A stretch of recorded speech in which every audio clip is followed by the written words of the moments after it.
Assalomu alaykum azizlar. Bugun sizlar bilan to'rvoq, ya'ni eshak yemi kasalligi uzoq davom etgan, ya'ni 6 haftadan uzoq davom etganda ko'p bemorlarimiz shu kasallik tuzalmayapti, qayta paydo bo'laveryapti. U lichinan o'lyapman, bu lichinan o'lyapman, foydasiz bo'lyapti deb murojaat qilishadi. Shu ya'ni 6 haftadan uzoq cho'zilgan, ya'ni surunkali to'rvoqlar haqida qisqacha sizlar bilan gaplashmoqchiman. To'rvoq o'zi nima? Teridan ko'tarilib turadigan, vaqti bilan paydo bo'lib yo'q bo'ladigan, qabarchiq ko'rinishida va yo'qolganda iz qolmaydigan toshmalarga to'rvoq deyiladi. To'rvoq xalq tilida eshak yemi, qabarchiq deyiladi. Masalan, ruscha adabiyotlarda krapivnitsa deb yuritiladi. To'rvoq davom etishi bo'yicha ikkiga bo'linadi. 6 haftagacha va 6 haftadan uzoq davom etgan to'rvoq. 6 haftagacha bo'lgan to'rvoq ko'pchilikda muammo tug'dirmaydi va haqiqiy allergik xarakterga ega bo'lgani uchun oddiy o'sha davolar bilan bu joyga keladi. Eng katta bizdagi muammoli narsa bu siz aytgandek surunkali to'rvoq bo'lib hisoblanadi. 6 haftadan uzoq davom etgan to'rvoqlarda surunkali to'rvoq deyiladi.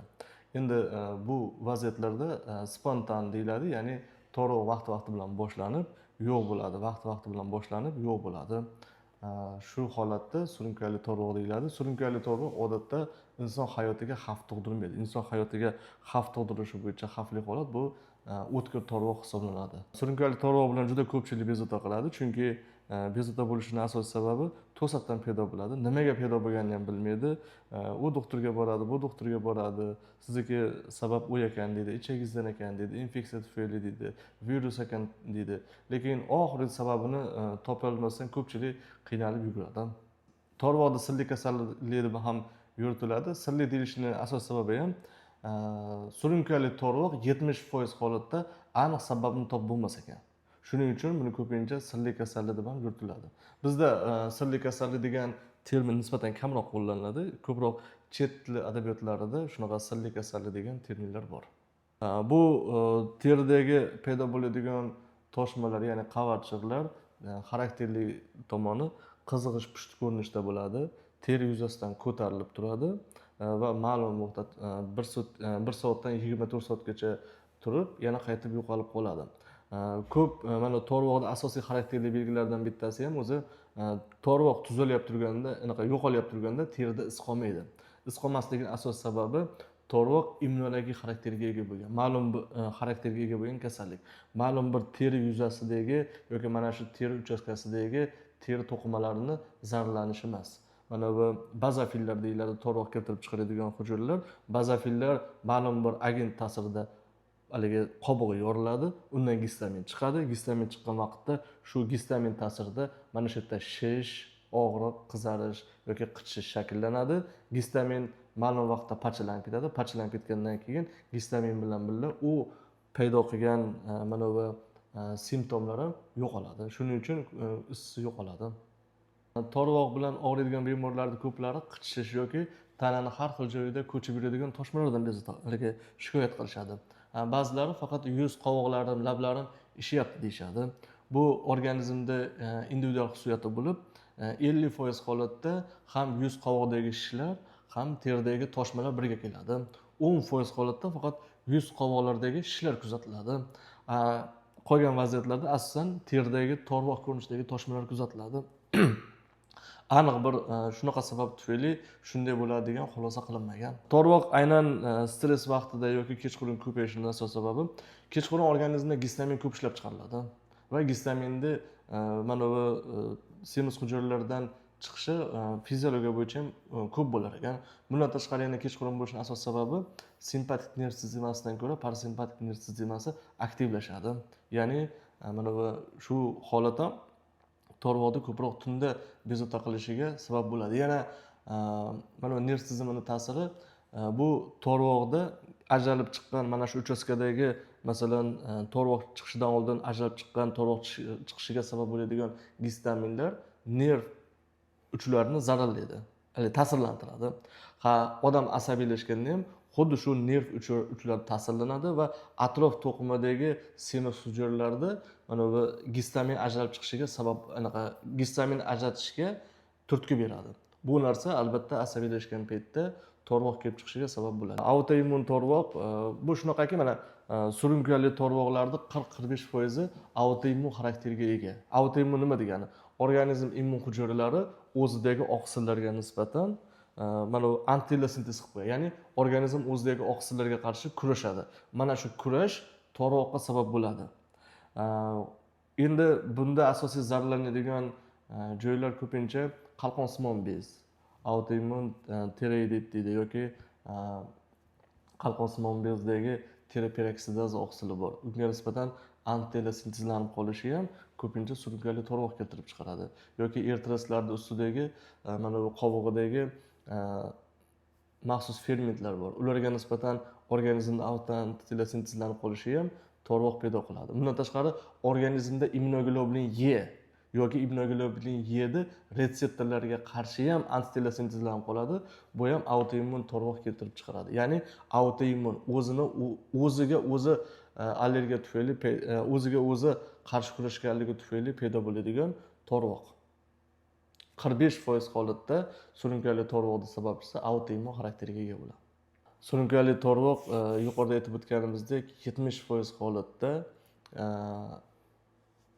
aniq keltirib chiqara turgan sababni topolmaydi. Buni idiopatik to'rvoq deyiladi.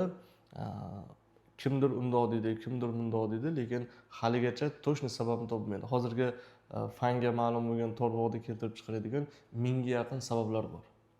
Har bittasini xulosa qilib turib, buni asl sababini topish qiyin bo'ladi. Shuning uchun xuddi shunaqa xulosa qilingan. Psevdoallergenlar to'g'ridan-to'g'ri allergiya keltirib chiqarmaydi, lekin immun tizimiga bergan nima desam, yuklamasi, nagruzkasi hisobiga organizmda to'rvoqni paydo bo'lishiga sabab bo'ladi. Endi psevdoallergenlar organizmda to'rvoq keltirib chiqarmaydi. Lekin organizmda yuqorida aytib o'tganimizdek, to'rvoq bor bo'ladigan bo'lsa, uni kuchayib ketishiga, avj olishiga yoki uni tuzalishiga to'sqinlik xalaqit qiladi. Stress yoki nerv tizimi to'g'ridan-to'g'ri yuqorida aytib o'tganimizdek, to'rvoq paydo qilib qo'yishi juda qiyin. Lekin organizmda o'zi to'rvoq shakllanib bo'lgan bo'lsa, stress nerv tizimi to'rvoqda avj olishiga, kuchayishiga, bemorda qayta-qayta bezovta bo'lishiga sabab bo'ladi. Yana bitta tomoni bor. Bemorda har kuni kechqurun to'rvoq paydo bo'laverishi qichishish, bezovtalik, uyqu buzilishiga sabab bo'ladi.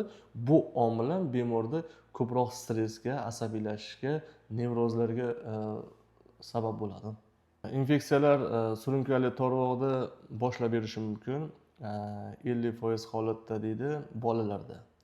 Kattalarda deydi 30-50% gacha bo'lgan holatda, ya'ni umuman o'tkir va surunkali to'rvoqlarning asosiy boshlovchisi infeksiyalar deb ko'rilgan. Mana u ko'pincha gerpes tipidagi oilasidagi deyilgan. Ko'pincha xuddi tekshirganimizda gerpes, oddiy gerpes yoki sitomegalovirus aniqlanadi va davolangandan keyin gerpes nisbatan tuzalsa ham, lekin bemorda to'rvoq to'xtamaydi. Bu yerda infeksiyalar mana bu to'rvoqni keltirib chiqarishida, autoimmun yoki boshqa mexanizm rivojlanishida bosh omilni boshlab beradi. Lekin virus to'xtagani bilan, virusni davolaganingiz bilan autoimmun jarayon yoki boshqa immunologik jarayon o'zi boshlandi. U davom etaveradi. Bemor har bitta mana sal tuzaldim deydi, yaxshi bo'ldim deydi. Bitta shamolladi, gripp bo'ldi yoki uchuq chiqdi, yo stomatit chiqdi. Yana endi uxlab turgan to'rvoq ko'pincha avj olib ketib qolaveradi. Infeksiyalarda o'rni beqiyos, xususan virusli infeksiyalar. Ko'pchilik to'rvoqda mana yaqin-yaqingacha shunaqa ilmiy ishlar, ilmiy xulosalar bordi. Helicobacter pylorini davolash yoki Helicobacter pylori surunkali to'rvoqqa sabab bo'ladi degan xulosalar bordi. Hozirgi eng oxirgi mana bu ilmiy ishlarda xulosasi, ekspertlarning tavsiyasiga ko'ra Helicobacter pylorini surunkali to'rvoq kelib chiqishidagi ahamiyati yo'q. Yana ko'pchilik surunkali to'rvoq mana bu gijjalar bilan bog'liq bo'ladi deyiladi. Lekin bu ham hozirgi kunda gijjalar surunkali to'rvoqqa sabab bo'ladi degan aniq sabab topilmagan. O'tkir to'rvoqda kelib chiqishda gijjalarda ahamiyati bor, lekin surunkali uzoq davom etadigan to'rvoqlar kelib chiqishda gijjalarda ahamiyati yo'q. Yana bitta infeksiyalardan yo'g'onchada ko'pincha kandidozlar surunkali to'rvoq keltirib chiqaradi degan va uzoq yillar davomida bemor surunkali to'rvoq bilan keldimi, birinchi o'rinda kandidoza lechinasi asosiy lechiniya bilan birgalikda olib borilgan. Lekin xulosalarda u ham o'zini tasdig'ini topmagan. Infeksiyani o'sha to'rvoq kelib chiqishidagi ta'siri haqida bizning fikrimiz shu. To'rvoqni toshmasi alohida ajrab turadi. Uni ko'rib turib, masalan, boshqa kasallikka o'xshatish qiyin. Ba'zida haligi sal qiyin sulchaylar bor. To'rvoq chiqqanda o'zi bilasiz, u boshqa kasallik emas. To'rvoq tashxis qo'yish uchun. Lekin surunkali to'rvoqni keltirib chiqarib turgan sabab nima? Qaysi mexanizmda kechyapti? Buni aniqlash uchun laboratoriya tekshiruvlar kerak. Yuqorida infeksiyalar haqida aytdik. Infeksiyalar surunkali to'rvoqqa ko'pincha sabab bo'ladi. Eng ko'p virusli infeksiyalar. Gerpes 6-tip, mana oxirgi ilmiy ishlar xulosasida gerpes 6-tip surunkali to'rvoqlarni keltirib chiqaradigan asosiy omillardan biri deyilyapti. Oddiy gerpes, mana shunaqa holatlar bo'ladi. Mikoplazma infeksiyasi, pnevmoniya, mikoplazma pnevmoniya infeksiyasi. Bu ham surunkali to'rvoqlarni kelib chiqishida ahamiyat. Mana bu asosiy keltirib chiqarib turgan jarayonni bilish uchun bu analizlar kerak. Yana autoimmun to'rvoqlar haqida to'xtaldik. Autoimmun to'rvoqlar eng ko'p sabab bo'ladigan faktorlardan bittasi qalqonsimon bez gormonlariga nisbatan yoki qalqonsimon bezdagi oqsillarga nisbatan tiroperoksidaza yoki tiroglobullarga nisbatan organizmda autologik mana bu antitanalar sintezlanib qoladi. Bularni ham qonda tekshirib aniqlab, demak, to'rvoqni keltirib chiqarib turgan omil shu ekan deyish mumkin. Yana selakiya degan kasallik bor. Masalan, bug'doy oqsilini glyutenni o'zlashtira olmaydi. Bu ham to'rvoqni surunkali to'rvoqqa sabab bo'ladi. 5-8% holatda deyiladi. Buni ham laboratoriya tekshiruvlar orqali aniqlasa bo'ladi. Yana autoimmun to'rvoqlarni tashxislashda shunaqa test bor. ASST, ya'ni autologik plazma testi. Bemorning qon zardobi olinadi. Yo'q, bemorning qoni olinadi. Zardob qismi ajratib olinadi. Zardob qismi ajratib olingandan keyin teriga test qo'yiladi.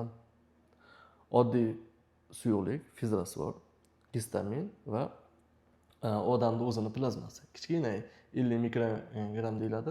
Xuddi shuncha narsa qo'yib 25-30 minut davomida kuzatiladi va plazma odamning o'zini plazmasiga nisbatan bergan javobiga qarab turib, ha bu autoimmun xarakterga ega ekan degan xulosalar qilish mumkin. Standart antigistamin dorilar, birinchi avlod, ikkinchi avlod dorilar to'rvoqni davolashda asosiy qo'llaniladigan preparatlardan hisoblanadi. Lekin autoimmun to'rvoqlarda eng ko'p uchraydigan autoimmun to'rvoqlarda antigistamin preparatlar yordam bermaydi.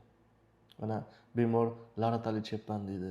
Ertalab laratal, kechqurun cetirizin ichyapman deydi. Zodak ichyapman, allergiya ichyapman, to'rvog'im to'xtamaydi deydi. Ko'pincha dozani 2 barobar, 4 barobar oshirish tavsiya qilinadi. Xuddi shu vaziyatlarda mana antigistaminlar, antigistamin preparatlar samara bermasligining sababi ko'pincha autoimmun to'rvoq bo'ladi. Bazofil degan hujayralar bor. O'shalarni mexanizmda kechgan to'rvoqlarda bu faqat semiz hujayraning o'zi bilan bog'liq bo'lmagani uchun mana bu to'rvoq bosilmaydi. Bemor qiynalaradi. Antigistamin ichadi, lekin baribir chiqaveradi. Surunkali to'rvoq bo'yicha xalqaro qabul qilingan konsepsiya bor. Har yili yangilanadi. Bu konsepsiyaga asosan birinchi tanlov preparatlar antigistamin preparatlar. Antigistamin. O'sha dezloratadin, loratadin, cetirizin, levocetirizin yoki boshqa antigistamin preparatlar ko'p-ku. Ikkinchi avlod antigistamin preparatlari.